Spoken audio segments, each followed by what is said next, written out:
no rádio.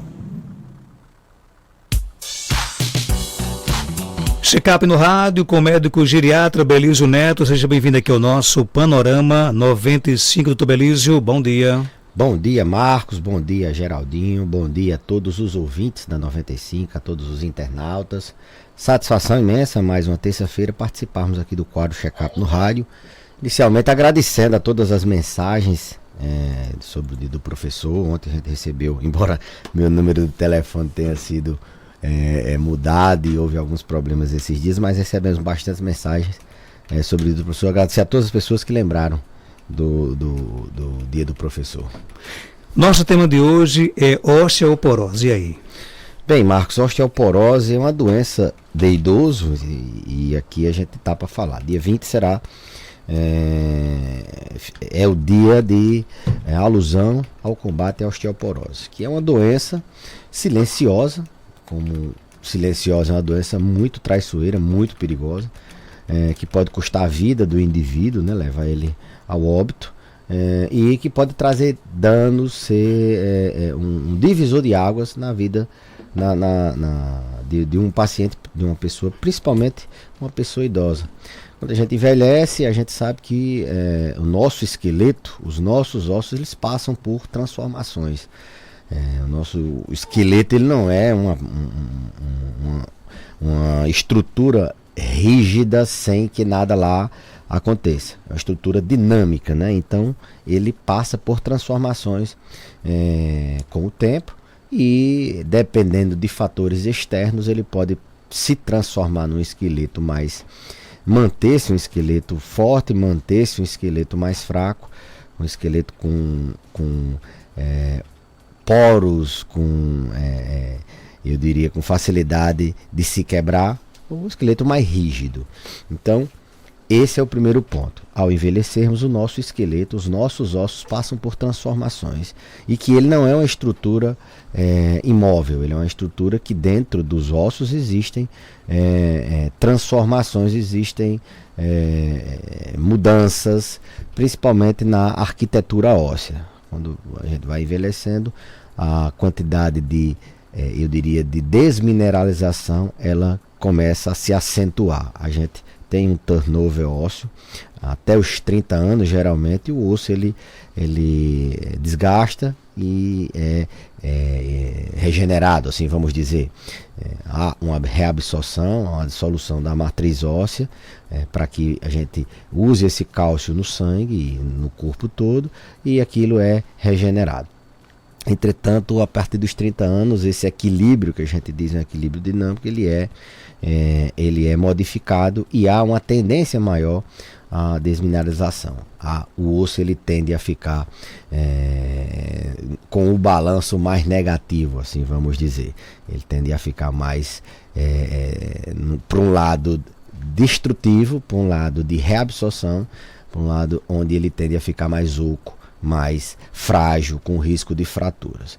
E a depender, como eu falei, dos fatores externos, sexo feminino, que tem a interferência dos hormônios, o nível de mobilidade, a imobilidade é o principal inimigo do osso.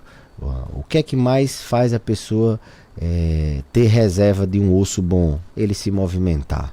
Então, imobilidade, a depender da genética, se alguém na família já teve osteoporose, a depender de cigarro, o tabaco é um fator de risco, a depender de doenças como artrite reumatoide, a depender de medicamentos que a pessoa faça uso, como por exemplo corticoides, esse osso ele vai envelhecer com uma tendência a osteoporose, com a tendência ao osso ser poroso, ao osso ser meio oco, ao osso ser mais vulnerável a fraturas. Então há essa mudança no nosso esqueleto ósseo, onde o osso ele tende a ficar mais vulnerável. Isso é mais precoce nas mulheres. As mulheres, em virtude do hormônio do estrógeno, fazer uma interferência nesse balanço, ele acelerar a perda de massa óssea, a falta dele no caso, ela tem um risco maior em idades mais precoces, 60, 65 anos ou até mais jovens. E o homem tem uma tendência a ter em idades mais avançadas. Mas é uma doença que traz consigo dois aliados que são muito fortes, que são a imobilidade, o fato do paciente não se movimentar, e o próprio envelhecimento. Como sintomas, a gente muitas vezes não, é uma doença silenciosa, então ela não dá sintomas. O sintoma da osteoporose é fratura. A gente tem alguns sintomas, é a dor da fratura, desde microfraturas na coluna, até fraturas maiores, como no osso do fêmur, como no crânio. Então é uma doença bastante perigosa. No idoso, a gente, além da osteoporose, a gente tem que se preocupar bastante com as quedas, né? Que o principal fator para que o indivíduo frature é a queda. E o principal fator para que o indivíduo tenha osteoporose é a imobilidade. Então o idoso ele tem uma alteração na mobilidade, ele, por diversos fatores, seja por doenças no coração, que ele não consegue ter uma mobilidade boa, seja por doenças no próprio aparelho osteomuscular, ele tem uma musculatura fraca, ou ele tem uma artrose que incapacita pela dor, ou ele tem uma doença no equilíbrio no labirinto, ele tem dificuldade de se locomover, então ele anda menos, ele tem o osso tendendo a osteoporose e ele tem um maior risco de cair. E aí, fratura com osso, queda com osso fraco é uma equação que muitas vezes resulta em morte. Quando não a morte, eu diria, física, é uma morte social. O paciente fica incapacitado para andar. Então, o osso fraco é osso com osteoporose, é osso com risco de quebrar, é osso com risco de levar o indivíduo ao óbito, seja físico, ou levar o indivíduo a uma morte social, dele ficar incapacitado por muitos anos. Agora, por que a osteoporose ela geralmente acontece mais na terceira idade? Isso é um mito? Porque à medida que a gente envelhece, Marcos, o osso envelhece, e esse equilíbrio de formação óssea, existe uma espécie de movimento dentro do osso, onde ele forma o osso e ele desgasta o osso. Ele desgasta o osso, ele na verdade reabsorve o osso para a corrente sanguínea, porque nossos outros órgãos precisam de cálcio. O cérebro precisa de cálcio, o músculo, o coração, vários órgãos precisam de cálcio. Onde é que tem cálcio? No osso. Então ele destrói um pouquinho o osso para mandar cálcio para esses outros órgãos. E o organismo ele vai fabricando o osso para repor. Com um determinado tempo, uma certa idade, a partir dos 30 anos, até 30 anos existe um equilíbrio de formação e reabsorção. Depois dos 30, esse equilíbrio começa a perder mais para o desgaste. Por isso que a doença é maior nos idosos, porque a partir dos 60, 70, esse desgaste vai estar teoricamente muito maior, principalmente se ele assim, impulsionado por fatores externos, como uso de medicamentos corticoides, tabagismo, menopausa precoce, risco genético por causa de fraturas, doenças outras que podem, como artrite reumatoide e outras doenças, podem também acelerar esse processo. Então é mais comum no idoso, porque há um desbalanço na formação óssea e reabsorção e no desgaste. O ouvinte pergunta se a artrose tem a ver com osteoporose. Pergunta clássica, né? São duas doenças que têm nomes parecidos, né? Ose, ambas terminam em ose, mas são duas doenças totalmente distintas, embora sejam duas doenças que estejam no mesmo indivíduo. Aí é onde a geriatria faz a diferença. Ela não olha só para o osso oco, para o osso osteoporótico. Ela olha para o osso osteoporótico, mas olha para a articulação, olha para a doença que está na articulação, que geralmente é a artrose, olha para o músculo, olha para o equilíbrio, olha para a mente, olha para o sono, olha para a memória, olha para o controle das doenças crônicas, como essas duas que eu falei, osteoartrose, osteoporose, diabetes e assim por diante. Mas a artrose é uma doença na junta, é uma doença na articulação, né? É uma doença que a gente considera degenerativa, que a degeneração da articulação, o desgaste da cartilagem, ele faz com que o indivíduo tenha dor. Esse desgaste com o tempo, ele do mesmo jeito que dentro do osso não é, ele é reparado até certa época, a artrose, esse desgaste naquela superfície lisa, né, na cartilagem do osso, onde o osso faz deslizar sobre o outro osso, na junta, começa essa cartilagem a ficar desgastada. E essa cartilagem desgastada causa dor, causa inflamação. Então, a artrose é na junta.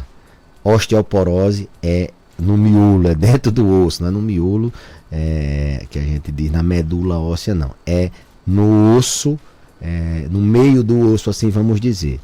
A artrose dá dor, inflamação, inchaço, edema na articulação, incapacita para o indivíduo andar. E a osteoporose, ela é silenciosa. O indivíduo pode ter ela, nem saber que tem, só vai descobrir muitas vezes, se ele não for um idoso que tenha planejado o envelhecimento com qualidade, tenha feito exames que detectem essa osteoporose precocemente, ele só vai descobrir quando o osso quebra. É o osso oco, o osso fraco, a osteoporose. O osso poroso, a artrose, o osteoartrite, é a junta desgastada, é a junta inflamada. Tem mais ouvindo com a gente, bom dia. Na perna direita, essa dor que dá na perna direita. Vou colocar a pergunta aqui anterior, acho que é um complemento dessa pergunta, né? Bom dia, Marco Danta. Aqui é Maria, que mora em Equador. Eu tô com 51 anos, amiga. Aí apareceu uma dor na minha perna com a dormência. Aí quando eu fico muito tempo em pé, aí fica esquentando minha perna. Aí eu quero saber do médico aí. O que será isso? O que será isso? Essas perguntas bem genéricas deixam a gente numa saia justa, mas dá pra gente dizer alguma coisa nesse sentido, né? Logicamente que o paciente precisaria detalhar melhor esse sintoma, onde é essa dormência mais na parte anterior, na parte posterior, piora com algum tipo de movimento, essa dormência ela é a perna toda, é mais na ponta do pé, essa paciente tem alguma doença na coluna, a dor ela é só na coluna, ela é na perna toda, então isso abre um leque de possibilidades bastante assim, grande, onde a gente, a depender do que ela vai dizendo, é assim, é assado, a gente vai juntando as peças e forma o que a gente chama de hipóteses diagnósticas, né? O indivíduo idoso, no caso dela tem 50 anos, no indivíduo idoso, ele geralmente isso tem mais de uma causa, né? Esses sintomas eles são poucos, a dor e a dormência, mas que por trás estão geralmente várias doenças, né? Inflamação numa estrutura articular, numa articulação, pode ter uma alteração no disco vertebral, uma protusão, ou mesmo uma hérnia que comprime uma raiz nervosa, a famosa hérnia de disco, que dá essa dor ciática que a gente chama, da coluna descendo na parte posterior da perna. Pode ser sim uma hérnia de disco, mas precisaríamos examinar, conversar melhor. A gente sabe que a anamnese, a conversa com o paciente, ela vai direcionando o nosso raciocínio. O exame físico ele complementa a anamnese, e os exames complementares eles complementam a anamnese e o exame físico. Na geriatria, a gente, além disso, a gente tem a avaliação geriátrica ampla, que a gente implementa um instrumento que complementa a anamnese e exame físico e exames complementares, não, complementa a anamnese e exame físico, onde a gente vai buscar essas doenças que elas são exatamente pouco sintomáticas, de maneira ativa. A gente vai trabalhar o humor, pesquisando depressão, ansiedade, alterações do humor. A gente vai buscar alterações na memória, na cognição. A gente vai buscar alterações no equilíbrio, testa o equilíbrio desse indivíduo, testa a força, vê a massa muscular desse indivíduo. A gente vai buscar quais doenças crônicas esse indivíduo tem, se ele tem alguma agora que o trouxe para consulta e quais as outras que ele também tem, para a gente não poder só medicar, só tratar uma doença. A gente trata uma pensando nas outras. A gente não só vê a eficácia do tratamento, a gente vê também a segurança para o paciente. Não adianta fazer um medicamento para hipertensão mais novo, que controla a pressão, se esse medicamento pode colocar esse indivíduo no risco de cair e quebrar. Ele vai ter a pressão controlada, mas com a fratura de fêmur. Então, essa avaliação multidimensional é que complementa a conversa com o paciente, o exame do paciente e guia também nossos exames complementares. Tem mais perguntas aqui no nosso WhatsApp. Bom dia. Pergunte ao doutor Beliso que a fibromialgia, o que é que ela causa tanto nos ossos. E eu tenho muito problema do pé rachado, a mão rachado, que é causado da fibromialgia. E eu tenho muito também problema de perca de memória. Eu não sei o que é da mal de Alzheimer. Pergunte a ele. Ela começou com fibromialgia, terminou em mal de Alzheimer. E aí? Começar pelo fim. Mal de Alzheimer é pouco provável. Paciente que tem a capacidade de ligar para o rádio, explicar o que ele está sentindo de uma maneira racional, sem nenhuma alteração nisso. E isso tem uma complexidade de mental, de reações neurológicas, de processos neurológicos que afastam praticamente uma doença de Alzheimer. O paciente que tem uma doença de Alzheimer, ele tem limitações para atividades complexas, como essa, por exemplo, de ligar para o rádio. Então, pouco provável. Ela pode ter um esquecimento de outra natureza, e esse esquecimento ele pode ser um fator de risco para lá na frente ela ter, mas agora é pouco provável. Teria que examinar. O segundo foi a rachadura nos pés, né, a xerodermia. Se tem a ver com a fibromialgia. Não existe assim uma relação clara, uma relação que pelo menos eu conheça da fibromialgia com a xerodermia. Com diabetes existe uma relação bastante assim, próxima, bastante presente. Diabetes e pé rachado, pé ressecado, tem uma relação próxima, porque o diabetes ele diminui a produção da nossa hidratação dos pés, através da destruição da inervação e vascularização do pé. Aí recomenda-se procurar primeiro hidratar o pé, né? Ter uma hidratação rigorosa com algum hidratante qualquer que ela possa utilizar, e ver, se não resolver, procurar um dermatologista.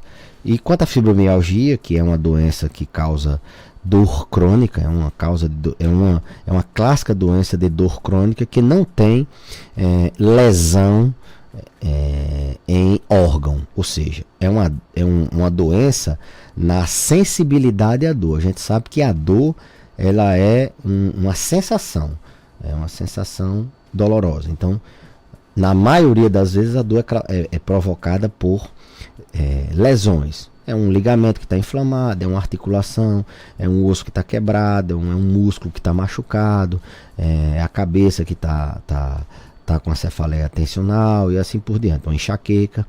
Mas a fibromialgia não tem esse substrato, essa lesão. É uma doença na percepção da dor.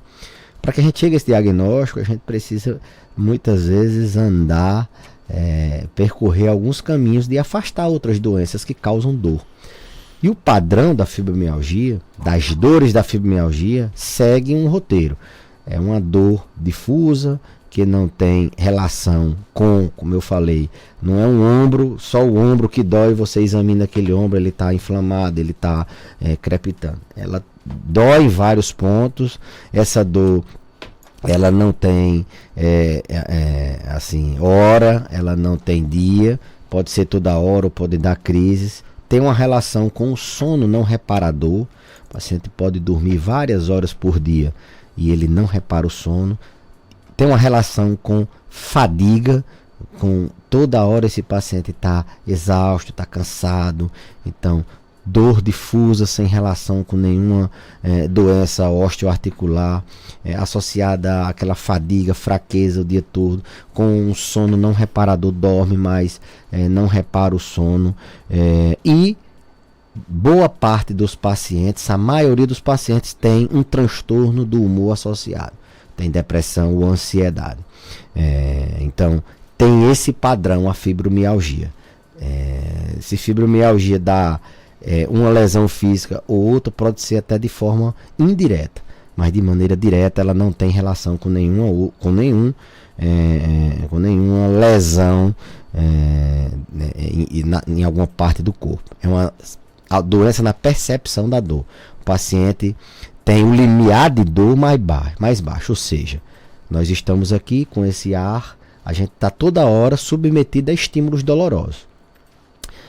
O paciente com fibromialgia, o gatilho da dor, ele é acionado em limiares mais baixos, ou seja, mais facilmente. Tá aqui, esse vento pode fazer com que ele sinta dor. Às vezes a cama, a rede, às vezes nada faz com que ele sinta dor. A gente tem terminação nervosa. Essas terminações estão mais sensíveis, o cérebro está mais sensível à dor, ele tem essa dor generalizada chamada fibromialgia. Doutor Belísio, obrigado por sua participação. Até terça-feira, se Deus quiser.